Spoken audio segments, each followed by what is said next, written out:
Tapi Fajar tuh nyaksikan kemarin itu sama Jikri bahwasan itu bangunan itu masih utuh, masih tegak. Bahkan dia nyimpen foto. Ketika dicek sama dia, ternyata foto itu udah nggak ada. Yang tersisa cuma satu, yang lain seperti rusak.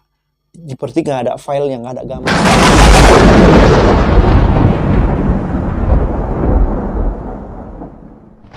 Assalamualaikum warahmatullahi wabarakatuh. Bertemu lagi bersama saya Mas Damar di tempatnya tukar pikiran dan bukan saling menyalahkan.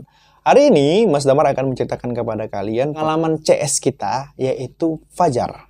Oke, halo Fajar. Fajar ini adalah mahasiswa UIN. Dia itu ngambil kejuruan itu sejarah peradaban Islam. Kalau nggak salah seperti itu ya, sejarah peradaban Islam. Jadi Fajar ini bertempat tinggal itu di daerah Aceh Besar. Karena Fajar ini adalah mahasiswa tingkat akhir atau semester akhir, beliau ini mensusun untuk skripsinya. Jadi bahan skripsinya tuh ada yang mau diteliti dia itu di daerah Aceh pedalaman, yaitu daerah Lok Meudang. Nah, daerah itu ada bangunan masjid tua yang lama, yang cukup lama. Itu dibangun tahun abad ke-17. Itu di zaman Kesultanan Iskandar Muda. Jadi dia ini, Fajar ini tertarik ingin ke sana dengan temannya. Akhirnya Fajar itu dengan temannya itu namanya Jikri. Jadi Fajar sama Jikri itu naik kendaraan bermotor itu menuju tempat lokasi. Nah, mereka itu berjalan itu sekitar 3 jam. 3 jaman. Zaman batu, zaman kera, zaman apa ya. 3 jaman.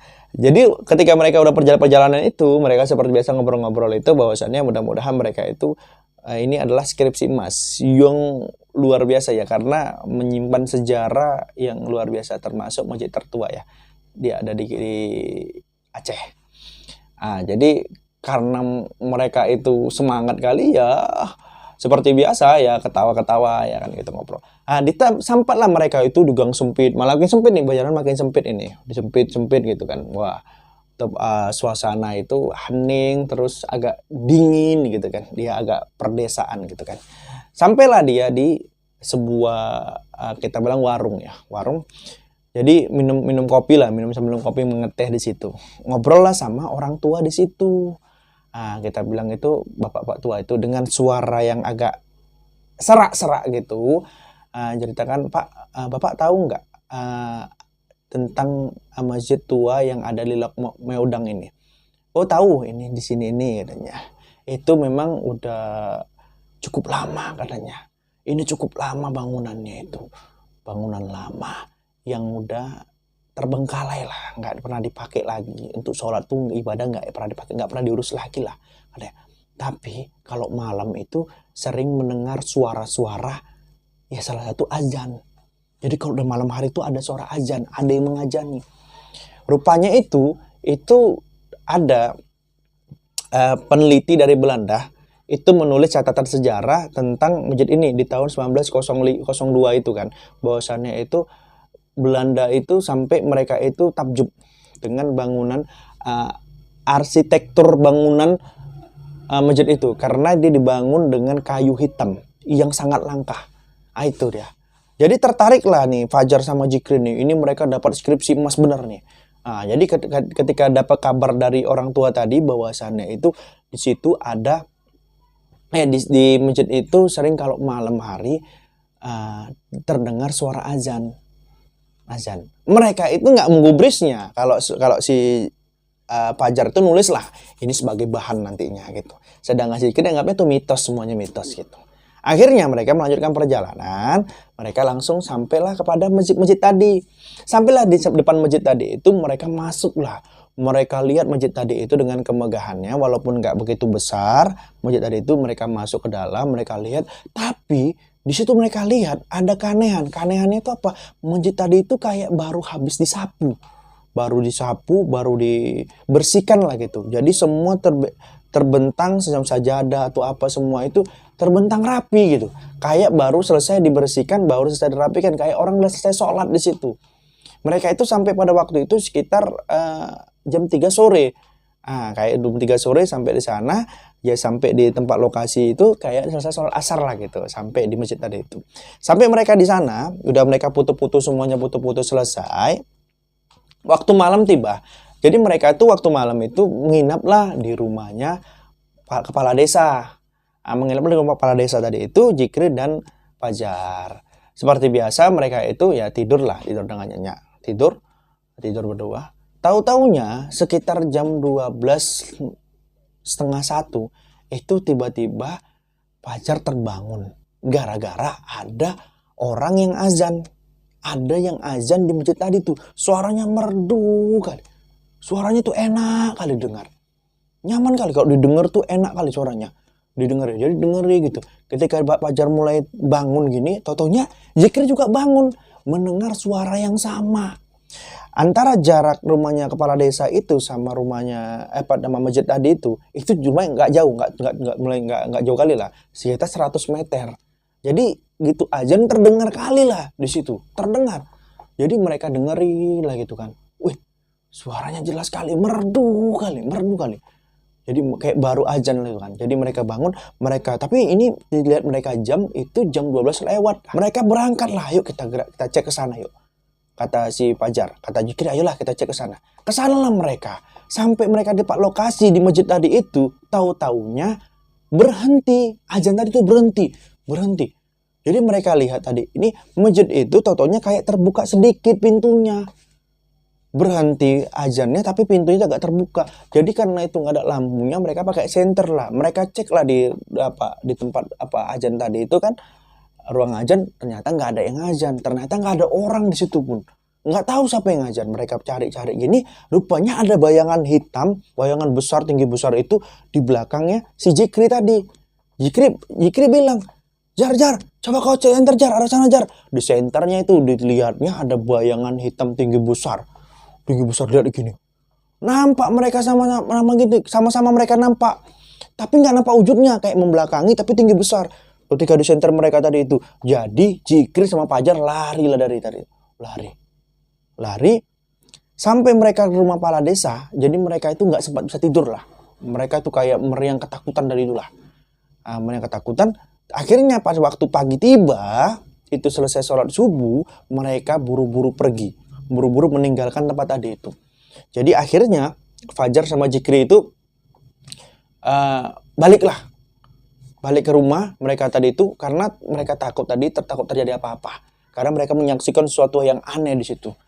Akhirnya Fajar baliklah sampai ke rumah, mereka itu udah terpisah lah karena mereka kan beda rumah.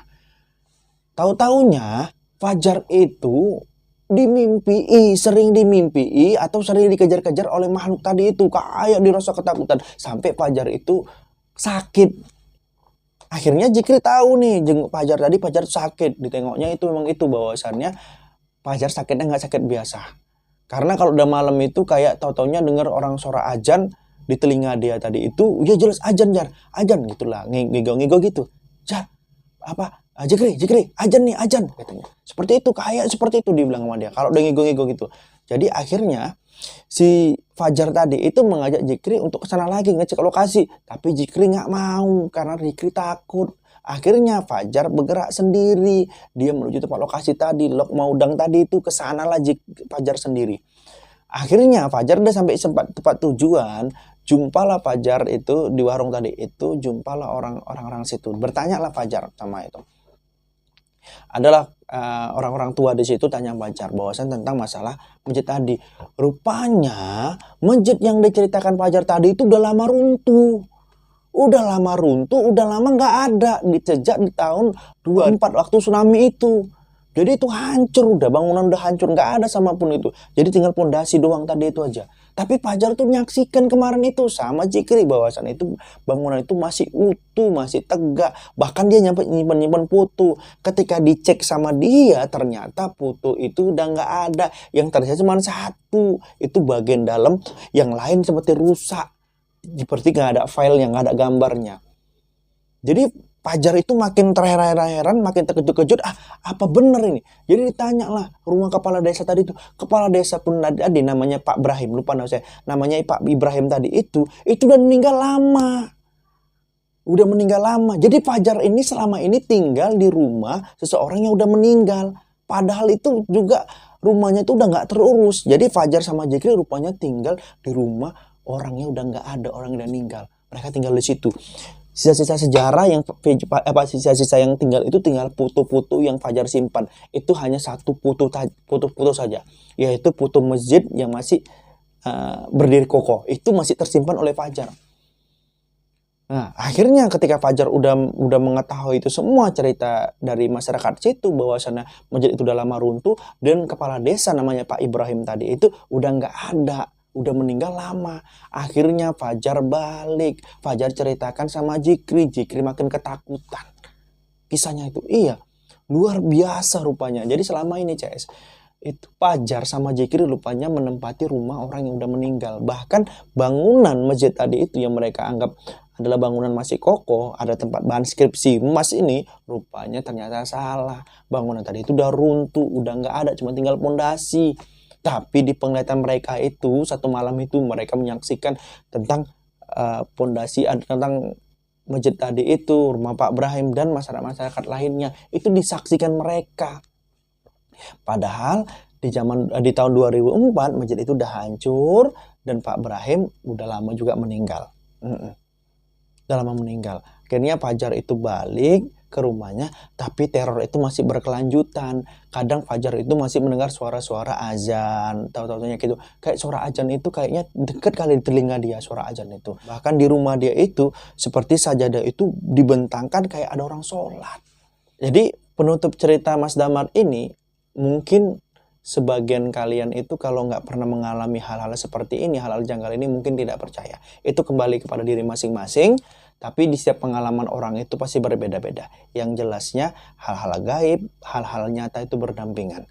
Tinggal tergantung kitanya aja. Ya, tapi itulah pengalaman Jikri sama Fajar tadi itu, bahwasannya itu hal-hal nyata itu jelas, hal-hal gaib juga jelas. Tapi orang itu punya pengalaman itu pasti berbeda-beda. Sampai saat ini Fajar itu masih trauma tentang hal tadi. Akhirnya Fajar itu merubah skripsinya. Dia nggak mau lagi untuk mencari tempat-tempat yang bersejarah gitu. Merubah skripsinya dengan bangunan yang lain nanti dicari dia ya. Dia merubah skripsinya karena itu trauma. Oke, sampai di sini dulu cerita Mas Damar. Wassalamualaikum warahmatullahi wabarakatuh.